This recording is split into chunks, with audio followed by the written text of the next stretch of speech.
On a Wednesday morning, you know what to do. Tune into the podcast just for a few. I'll be your guide with tips for your trade. Business success, that's what we'll create. They call it private practice, a world of its own, where entrepreneurs thrive and dreams are grown. From marketing strategies to financial know-how, I'll share the secrets, come on and take a bow. Welcome to the Private Practice Podcast, where I'll help you thrive and we'll have a blast.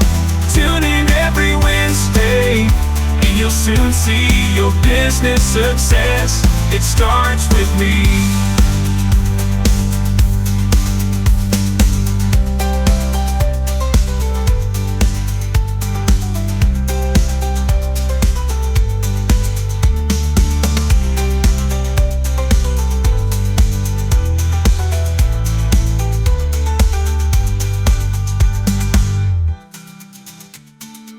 Thank you so much for joining me for the Wednesday edition of the Private Practice Podcast. So pleased that you're here today.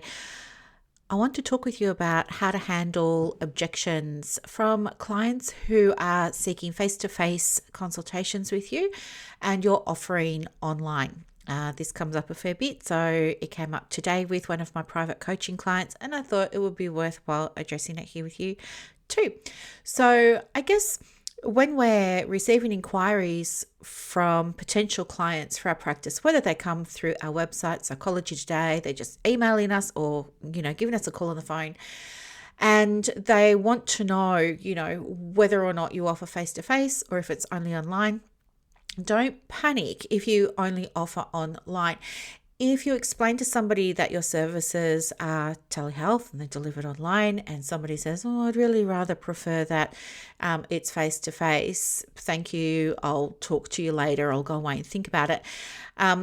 That's indicative of a couple of things that have happened. First off, it's indicative that there's an opportunity there for you to provide some psychoeducation to the potential client about the benefits of online therapy. And in fact, it's really interesting to be able to share with clients that there's no clinically significant statistical difference in outcomes for clients who have participated in online therapy services versus in-person therapy services.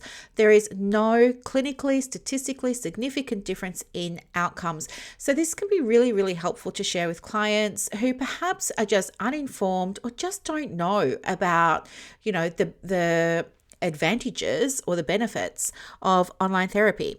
So sharing with them that information can be super helpful, really empowering for them to be able to make a more informed decision about whether or not online or in person is going to be the best match.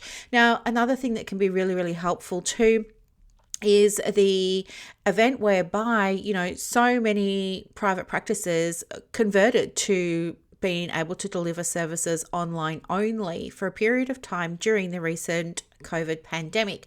If you're someone who lived in Victoria, you went through that for 265 days or more out of a full year at one point.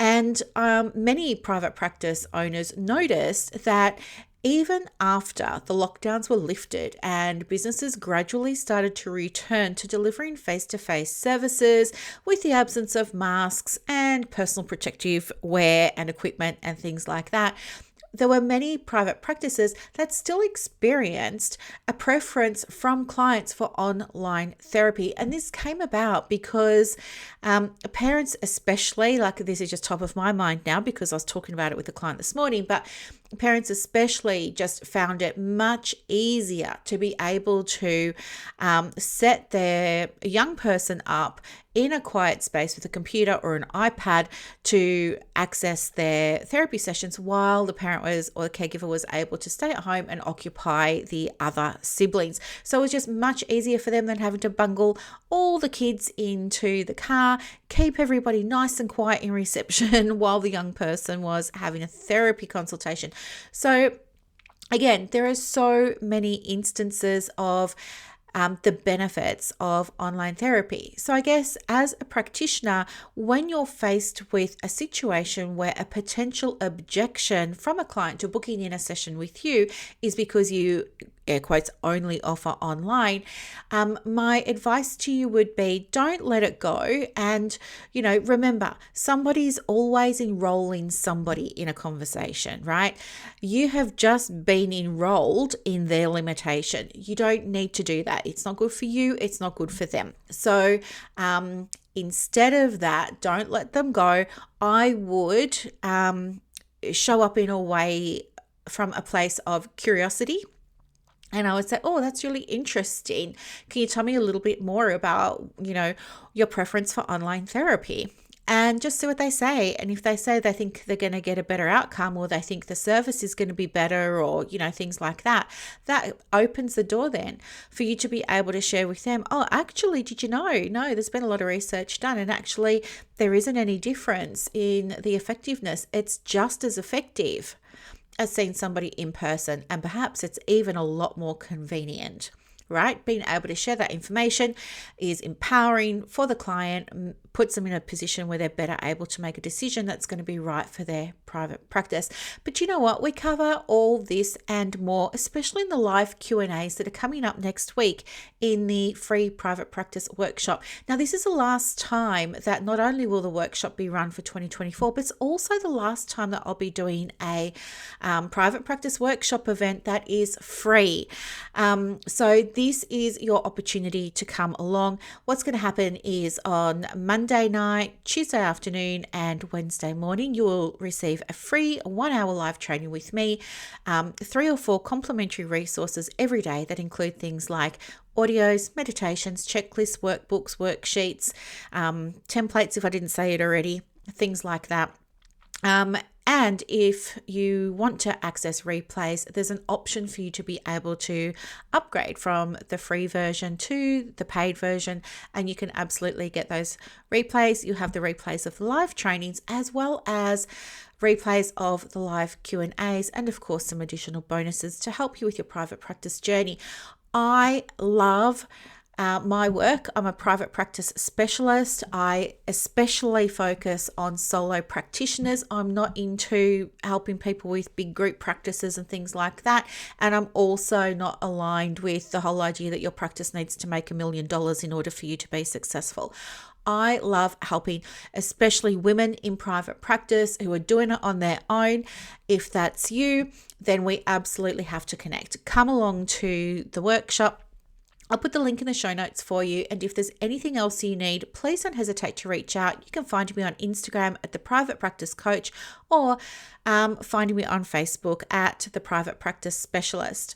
Thanks so much for being part of my community, and I'll talk to you on the Saturday edition. Bye for now. On a Wednesday morning, you know what to do.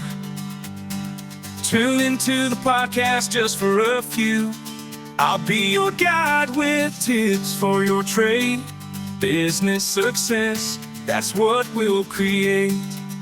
They call it private practice, a world of its own, where entrepreneurs thrive and dreams are grown. From marketing strategies to financial know-how, I'll share the secrets. Come on and take a bow. Welcome to the Private Practice Podcast, where I'll help you thrive and we'll have a blast. Tune in every Wednesday, and you'll soon see your business success. It starts with me.